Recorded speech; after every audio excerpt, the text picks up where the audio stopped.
he could do anything. Any parties, anywhere, for anybody, he can do it. He definitely can do it. I mean, I use it for my stuff to this day. My old school parties, my trips that I do, both routes, every year parties I do, he's the one I get first.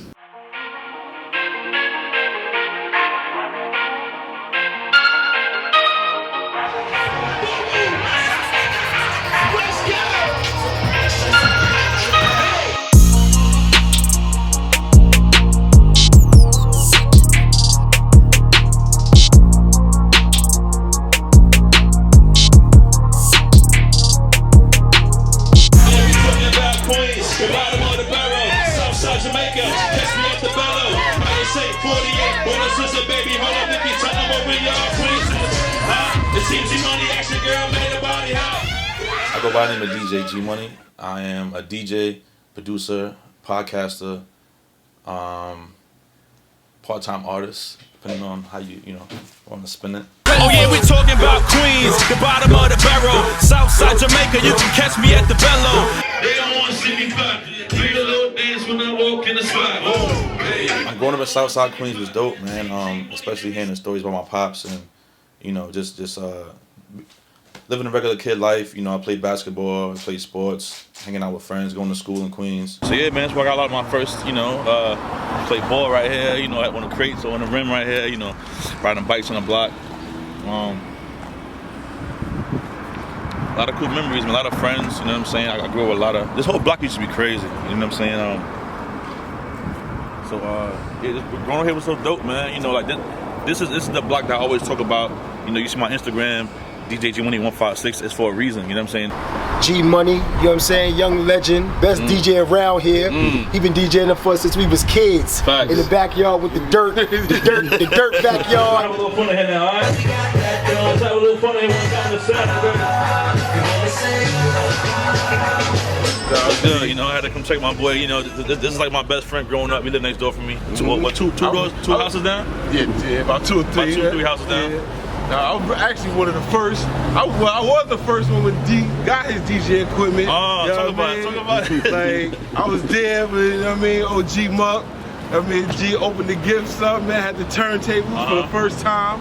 That's facts. Like, that was that Christmas, man. I remember that like it was yesterday, man. 99, that's 99. 99, bro, a long time.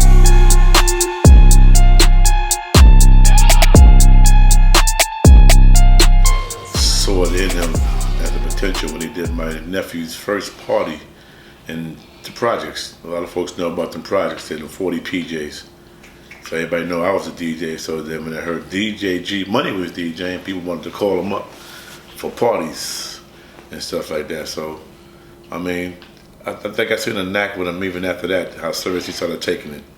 Only thing I was giving G-Money advice on is how to keep it simple, keep it positive, play good, clean music, and you will go far. My parents are very instrumental in my life. My grandparents was involved. My family was very involved.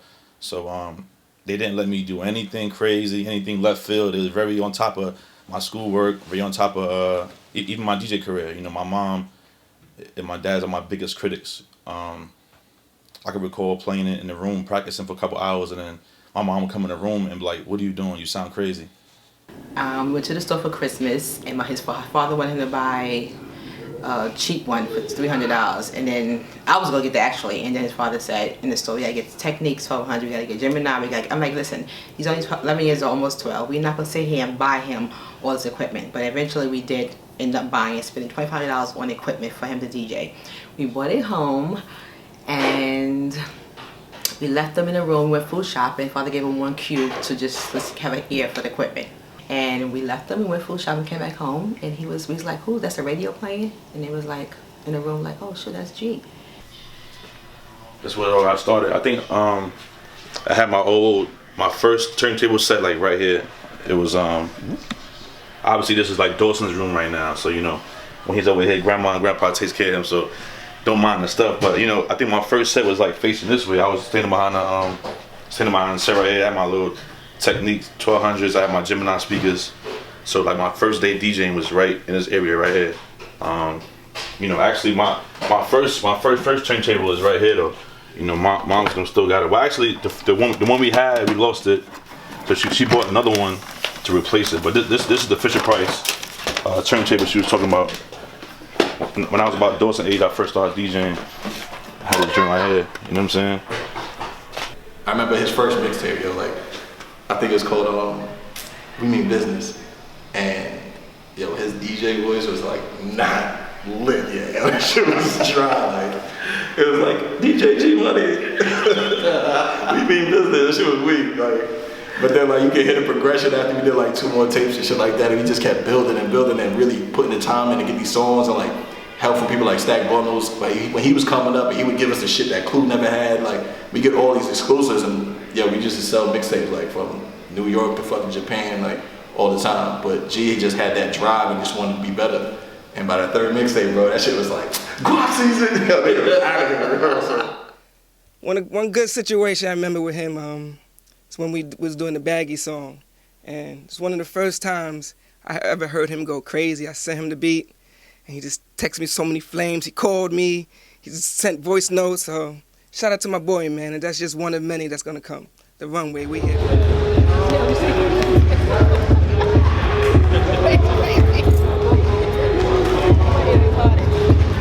I can't be. Keep recording. Follow me. Keep recording. We can't do that, man. Hold on, pardon me. First of all, when you talking to Queen's Flip, you gotta make sure the motherfucking thing is Windexed out, man. Okay, there we go. All right. Let me tell you how. So I had an argument with his girl. He came to the house. They told me who he was that first time. I was cracking jokes on this girl. He came to the house to see what the vibe was. He came with a different type of energy. I tried to introduce myself. He left. Now, I saw him a couple of months later. I did a song called Chicken Noodle Soup with the ham on the side. And I ran down on him in Rochdale Day and I asked him, play the record.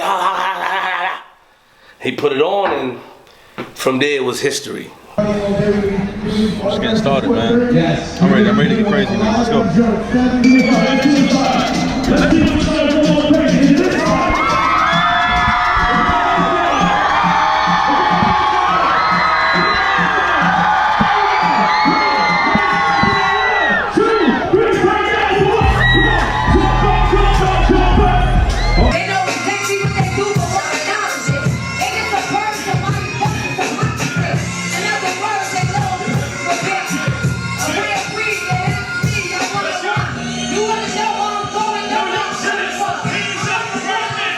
Yeah, we family, literally. So we got a lot of crazy family stories.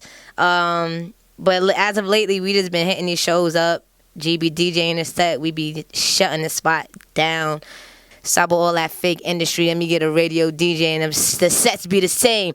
Niggas be having the same 4 DJs with the same set. G come through and DJ a Spanish party, a Italian party, a motherfucking 80-year-old party and rock the set, kids parties. How many DJs you know could do that? Come on, son. In the meantime, DJ-Gmoney's gonna take us to break. Let's go. It's about being relevant, you know what I'm saying? Staying relevant. Because you could DJ for 2 years, 3 years, 10 years, and be known on your block only, you know what I'm saying? Or you can get hot, you can get cold. So I think staying relevant is the most important thing.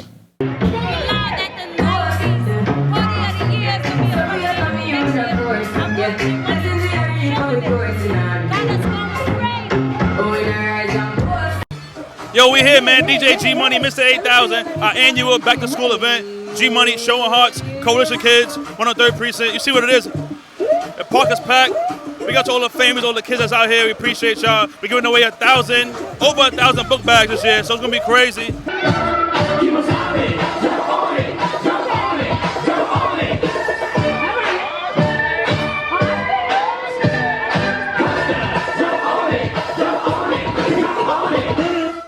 Yeah, shout out to my man DJ-Gmoney and DJ Lennox. They always giving back to the community. See what he do every year, give away Hey, Unique, come kids, here, Unique. school supplies, Always giving back to the community every year. They good dudes. He's been a great DJ. I've known him for a long time. Always doing great at the parties, but great seeing him that he always looks to give back and help the kids and help the community. Working together with Showing Hearts, and it's really amazing. Hold up, listen now. Then I 1, 2, 3, get crazy. Hey, hey, hey, hey, hey, hey, hey.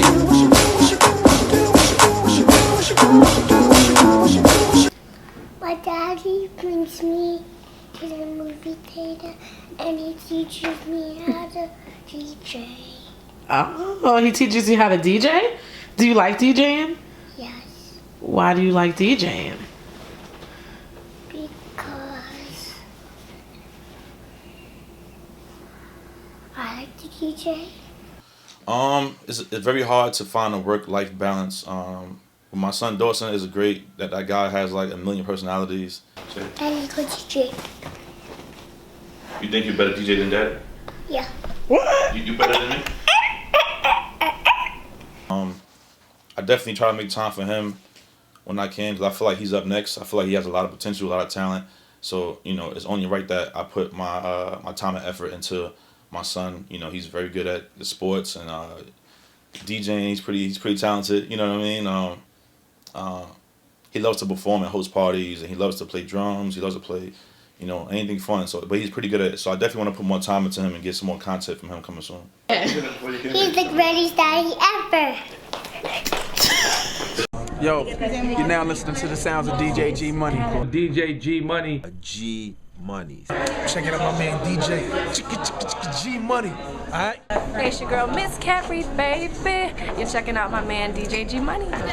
What's up, y'all? It's your girl Jasmine Sullivan, and I'm here with your boy DJ-Gmoney. To me, he's probably one of the hardest working dudes I know. Like his grind, his work ethic, his passion, his determination to do something, like his ear for music, his overall just like the type of dude he is. Like I feel like G is probably one of the realest, humblest, nicest, funniest, coolest, dopest DJs, people in the world. What's next? Coming up next, I got a lot of projects coming out. I definitely want to put more music out, produce more music. I'm bringing back the Picky Eater show. I took a little hiatus for a minute to get everything situated, but that show will be coming back soon. I think I want to start teaching some DJ classes to the youth, showing young kids how to DJ, start them off young, give them an opportunity to have their own career if they want. But definitely more music, more production, more behind the scenes stuff, things like that.